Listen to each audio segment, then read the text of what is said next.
Welcome back to Atlantic 10 Basketball at ESPN Plus. We are at halftime, and it's a real special day. We get a chance to talk to not only a former LaSalle University head men's basketball coach, but a guy that you could say revolutionized offensive basketball at the college and in the professional levels. Former head coach from 1970 to 1979, Paul Westhead. Paul, thanks for joining us.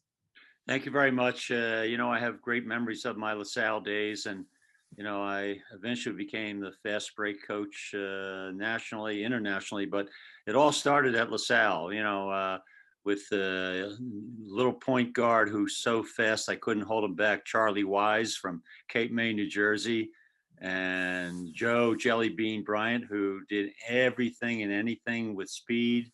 And then obviously a great player like Michael Brooks. So I had a good group of players who helped me become a fast break coach. Well, that's good. You're a Philly guy through and through. You're a West Catholic. You went to St. Joe's. I don't know how you passed that litmus test when we hired you, but nonetheless, tremendous time at LaSalle. Was coaching and a career in basketball beyond the city of Philadelphia always in the cards for you? Well, you get a job. I came from Cheltenham High School to St. Joe's as an assistant, and Jack Comboy from LaSalle offered me the position to succeed Tom Gola, who went into politics. I was there 9 years. It turns out it was the longest stay I have ever had in my career.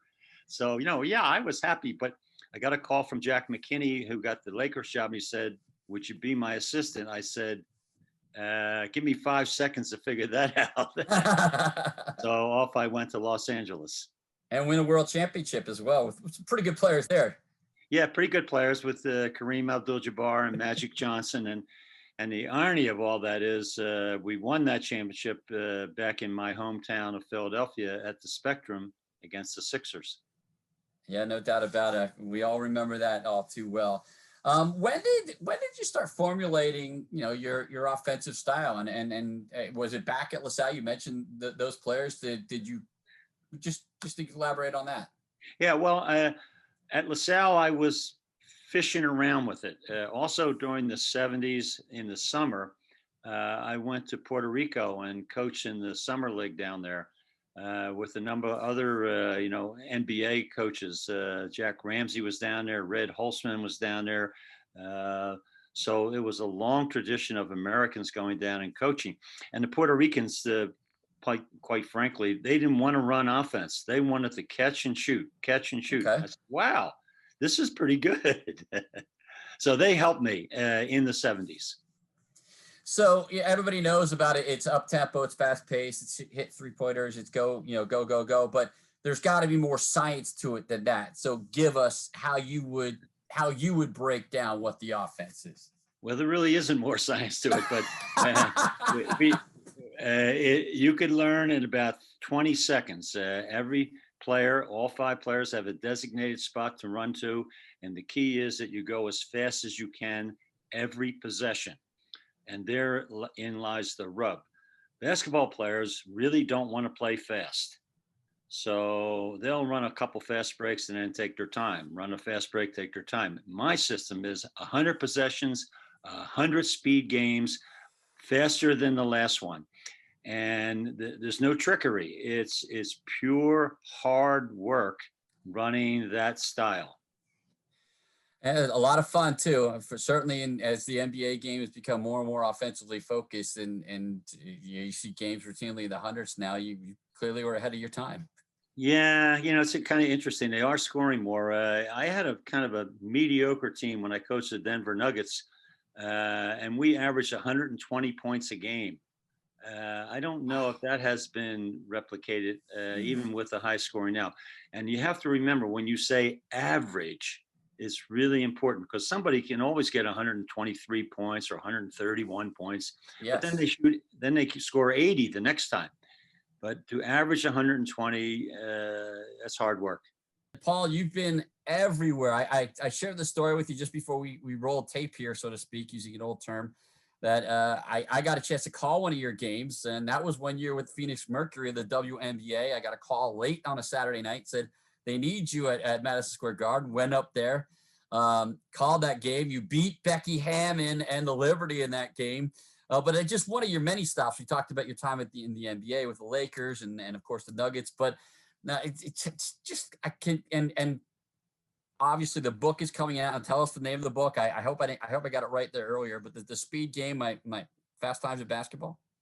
Correct. It's the title of the book's The Speed Game. You know, it's out now. It's on Amazon.com, etc. But referring to that game in Madison Square Garden, they had Becky Hammond, but I had Diana Taurasi. So, oh yeah, Dee Taurasi is always going to pull through for you, and it's kind of interesting. I won a championship with the Lakers, and I thought it's going to be easy. It took me 27 years later to win another championship with Diana Taurasi in the WNBA in Phoenix. So count your blessings when you have them. But I still have to reflect, and I do talk a little bit about LaSalle in my book. My time at LaSalle, the young men that I had the great opportunity to be with, and some of them became coaches themselves. So like Billy Fox at Father Judge, and Jimmy Crawford at Camden Catholic, and Joe Rapsinski, and Joey Mihalik, who's now at Hofstra. I mean, they're my heroes. They're the guys who somehow listened to me and figured it out and became very good coaches. Yeah, that's a tremendous group of guys right there. I mean, they're all great, still close to the program. Very, very great guys. Tell us about the book. Tell us what the book encompasses. Well, the book basically is my journey running the fast break system. I had 20 jobs, and I got fired in 14 of them. So it's all about survival. It's all about, if you're going to try something and it's a little different, you're at risk, and people are going to think it's not good if you lose. See, if you play it safe, you can be 500 and survive your job. But if you run the fast break and you lose, they're going to run you out of town. So that happened to me over and over again. And I stayed with this system because every once in a while it worked. And it worked at LMU with Hank Gathers and Bo Kimball. It worked at Phoenix with Diana Taurasi and Cappy Pondexter. And it reminds me of a New Jersey boy that I listened to all the time, Bruce Springsteen, who said he did thousands of gigs, but every once in a while, his band and his singing and his music was special. And he said 1 + 1 = 3. So that's why I did it, just for every once in a while. That's a great quote. And obviously, we talked about your Philadelphia roots, your East Coast roots, Philadelphia, LaSalle, St. Joe's, West Catholic, Cheltenham. There's a really good Cheltenham player on this current squad. Jack Clark from Cheltenham High is a really impressive redshirt sophomore. But now you're on the West Coast. You're living in Los Angeles. I'm in Los Angeles. Right. Yeah. I'm an LA guy, but I want to say to you, last season, I got a call from Joey Mihalik. He said, "Coach, I'm bringing my team out to play UCLA." So I went out, had breakfast with him and his wife, Mary, the day of the game. I walked away saying, "Joey," I didn't tell him this, "Joey, you got no shot to beat UCLA in Pauley Pavilion. None." And I get home that night, and as the phone's ringing, I pick it up. He says, Coach, we won. I was so proud of Joe winning that game.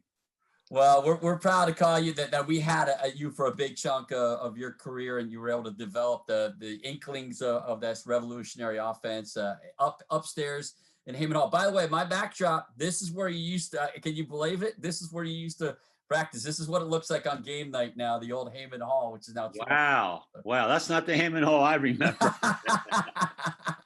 And we're hoping to upgrade it even more over the years. Beautiful. So, yes. Very nice. Paul, give us a plug one more time for the book. I want everybody to go out and read it and talk about it. Well, the book is The Speed Game, and it's really a story about my journey of 20 jobs and sticking to my fast break. And I stuck to the speed game, come hell or high water, and a lot of times it got me in trouble.